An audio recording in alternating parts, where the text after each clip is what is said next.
Hi guys, I'm Prakriti and welcome back to my channel. Whether you're here for travel tips, inspiration or just a bit of Paris magic, you're in the right place. Today I'm sharing my 3-day itinerary for Paris with everything you need to know, from the best things to do to a full cost breakdown. So let's dive straight into it. Paris for me has always been one of the cities that feel like a dream. You see it in movies, you read about it in books, and then finally you get to experience it for yourself. The city just buzzes with this unique energy where every street feels like it has a story to tell. From the grandeur of Eiffel Tower to the quiet charm of the little cafes tucked away in cobblestone alleys, Paris is a perfect mix of history, art, and a little bit of magic. It's a city that's both timeless and effortlessly chic, and honestly, it's easy to see why everyone falls in love with it the moment they arrive. So we reached Paris around 2 p.m. because we were traveling from Amsterdam and we had lost about half a day in the process, but we did not want to waste any more time and we jumped straight into exploring. So our first stop was the Seine River cruise. We went for the regular 1-hour cruise with Bateau Mouche, which runs every 30 minutes during high season and every 45 minutes in low season. And the best part, tickets are valid for all-day departures, and also the ticket is valid for up to 2 years after purchase, so this makes it super flexible. Now they also offer lunch, sunset and dinner cruises, but we skipped those because honestly I'm prone to motion sickness, so food is not the best combo with the boat trip. But if you're up for a meal with a view, these options are definitely worth checking out. I'll drop the link to book the tickets in the description box below. So as we're cruising, we passed the Musée d'Orsay, and let me tell you, this place is absolutely worth a visit. It's housed in a former train station and it's home to some of the best Impressionist and Post-Impressionist art in the world. It's a bit more intimate, less crowded than the Louvre, and the building itself is a work of art. So if you can fit it, don't miss it. So why should you take the Seine River cruise? Well, for starters, it's hands down the best way to see Paris, especially if you're short on time. The cruise takes you past many iconic landmarks like the Eiffel Tower, the Notre Dame, Musée d'Orsay, the Louvre, and it's all in one go. It's super convenient because you don't have to walk around from one place to another. Plus, it's such a chill way to soak in the sights. You can sit back, relax, and let the beauty of Paris unfold from the water. And since the tickets are valid all day and for up to 2 years, you have a lot of flexibility with your schedule. Now, if you're not pressed for time like we were, or if you're on a tight budget and just want to get a bit more exercise, walking is always a great option. Paris is one of the cities that's perfect to explore on foot. It takes a little longer, but it's totally free and gives you the chance to really immerse yourself in the city's atmosphere. We just got done with the Seine River cruise. It is so beautiful. Today's a cloudy day. I'll show you Eiffel Tower, just hold on. See that? I know it looks pretty tiny, but we're gonna go up close and see. We thought of having wine with a view of Eiffel Tower, but then it didn't make sense given how cold it is. So now we've decided to go either with hot chocolate or coffee. So Prati, what do you want to have with a view of the Eiffel Tower? Do you want to have hot chocolate or coffee? I'm gonna have coffee because I'm not done with my caffeine quota for the day. I'm gonna go with hot chocolate though. So that's what we did. We grabbed some hot chocolate from a cafe nearby and spent about an hour just soaking in the beauty of it all. It was the perfect way to slow down, enjoy the moment and really take it all in. But could we really slow down? Absolutely not! So after a full day of sightseeing, we were super excited for our very first cabaret show in Paris. Now I'll be honest, I had no idea which one to pick. Should we go to the iconic Moulin Rouge or should we see the sleek and modern Crazy Horse? Well, both were equally expensive for one, and I just didn't know what to expect. And after some extensive research, people seem to recommend Crazy Horse for its modern and intimate experience. We decided to go with Crazy Horse, and I honestly am so glad we did it. So we went for the champagne ticket, which is basically the ticket which is the performance plus a bottle of champagne. The show itself was absolutely stunning, you guys. Full of elegance, artistry and just pure energy. The girls were so talented. It was definitely an intimate setting which made the whole experience far more special. Unfortunately, they didn't let us film the actual show, which I get is totally fair, but trust me, the performance was one for the books. I can't show you the whole show, but here's a quick glimpse of what we were feeling before we went in, and let me tell you, it was a night to remember. Alright, so good morning. Today is day 2 of our trip. We decided to wake up really early to try one of the most viral drinks in Paris, Angelina's hot chocolate. If you've ever googled best hot chocolate in Paris, you've probably heard of this place. Since it was a Monday, the wait was only about 20 minutes, which wasn't that bad. I mean, when you're in Paris, waiting for a bit for something as legendary as this is totally worth it. And let me tell you, this hot chocolate did not disappoint. It was every bit as decadent and creamy as I'd imagined. You can't just drink it, you might need a spoon to just scoop off all of that richness. Oh, it was so good. So after enjoying our hot chocolate at Angelina, we took a 10-minute walk to the Louvre. It's pretty close. Now, if you're planning to visit, here's something to know about the Louvre. They use timed entrance tickets. So when you book for 11 a.m., it means you can enter 30 minutes before or 30 minutes after the time. We're all set to enter the Louvre. There's a huge lineup outside. I'm already seeing it. Let me flip the camera and show you guys. So we thought we'd get there around 10:45 and make it on time. Wrong. It was pouring rain and the lineup was insanely long, and people were out there selling umbrellas like they were the hottest commodity in Paris. And that's when I realized my umbrella, the one that I carried all the way from Toronto, was sitting cozily like a cute little bunny back at the hotel. So we casually stood there in regret and continued to get drenched, and eventually at some point made it inside. Even though we were there early, we didn't actually get in until 11:30 a.m. So make sure to come in really early if you want to spend an entire day. The last entry is 1 hour before closing, and they start vacating people about 30 minutes before closing time. So plan accordingly if you want to get the most out of your visit. We're in the Louvre, fully drenched. Waited in line for at least 30 minutes. Yeah. And now we're all set to go see Mona Lisa first. We've got a list of things that we want to see. This is an insanely huge museum, so we're not going to have enough time to see everything we want to. But we're going to try doing everything. We're going to see some Egyptian paintings, some Greek sculptures, along with some of the French gallery. So hope she shows everything to all of you guys over there.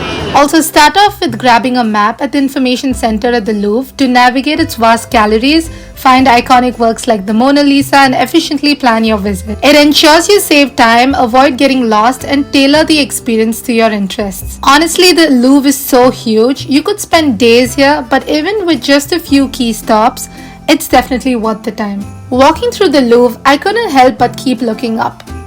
The ceilings were incredible with intricate frescoes and gold details that felt like art in its own right. It was as if every corner of the museum, even above us, was designed to captivate. After finally seeing the Mona Lisa and navigating the crowd of awestruck art lovers, we turned our attention to the Greek sculptures. For anyone obsessed with classical beauty, it was like stepping into a dream. The Venus de Milo, with her timeless elegance and quiet power, left us completely mesmerized, a moment that felt like pure magic for any art lover.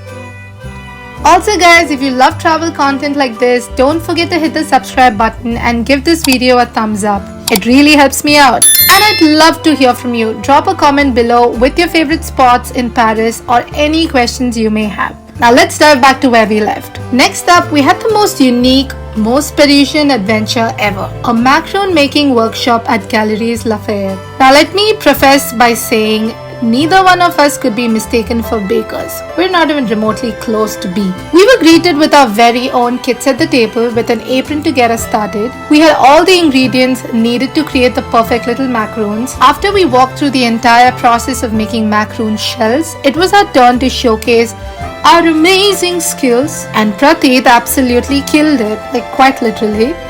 Even our instructor was amused.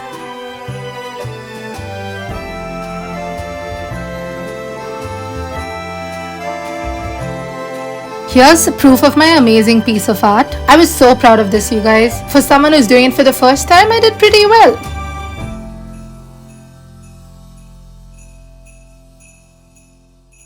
And here's how my pistachio ganache looks before the butter and all the dry ingredients are blended well. This is a video of my piping disaster and I have absolutely no idea of what I'm doing here. but 10 on 10 for confidence. And Prateek, on the other hand, is actually trying to watch and learn from me. Literally, the blind following the blind.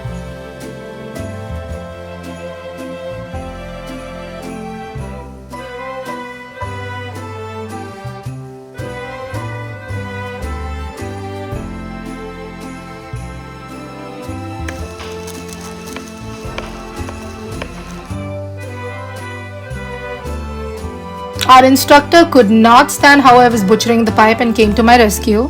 He's struggling a bit. Yes, you won't have this kind of problem if you keep the little twist until the end and cut before, yes, this way. And now you can cut the top and only at the very end you can untwist.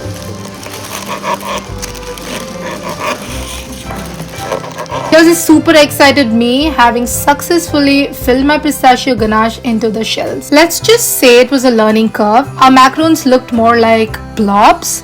But hey, that was all part of the fun. We laughed, we learned, and we managed to even produce some sort of edible macaroons that we took back home. But honestly, 10 on 10 would recommend this to anyone looking to learn a fun new skill while on vacation, or just someone who wants to feel super fancy on a rainy afternoon. The struggle is real. She just gave me a little less batter, so that's the reason. So after our eventful Macaroon Workshop, we were absolutely starving and decided to head straight to Fallafel in the Maria. This place has a lot of budget-friendly options with most meals under 10 euros. It's also widely popular, so expect a lineup, especially during lunch, but know that the wait is definitely worth it. We're on our way to the Eiffel Tower.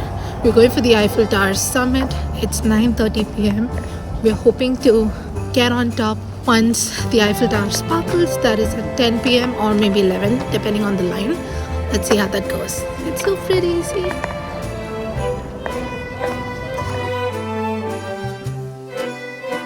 So next on our Paris adventure, we're heading to the very top of the Eiffel Tower. Yes, all the way to the summit. Standing at 276 meters, about 905 feet above the ground, the summit offers unparalleled panoramic views of Paris. From this vantage point, you can see iconic landmarks like the Sacre, Arc de Triomphe, and the winding Seine River, all laid out beneath you. It's a perspective that truly showcases the city's beauty and layout. The summit itself is divided into two levels, an open-air platform and an indoor area. The open-air platform allows you to feel the breeze and take in the unobstructed views, while the indoor area provides informative displays about the tower's history. Tickets to the summit typically include access to both the second floor viewing platform, another great spot for photos by the way, and the summit via an elevator ride. You can purchase these tickets online in advance or at the site, though booking ahead is highly recommended to avoid long lines. Prices vary depending on whether you take the elevator all the way or choose the slightly ambitious climb to the second floor before elevating to the summit. Either way, it's an unforgettable way to experience Eiffel Tower in all its towering glory. Bonjour everybody, it is day 3. So last night we had an unforgettable time at the Eiffel Tower Summit, staying way past midnight.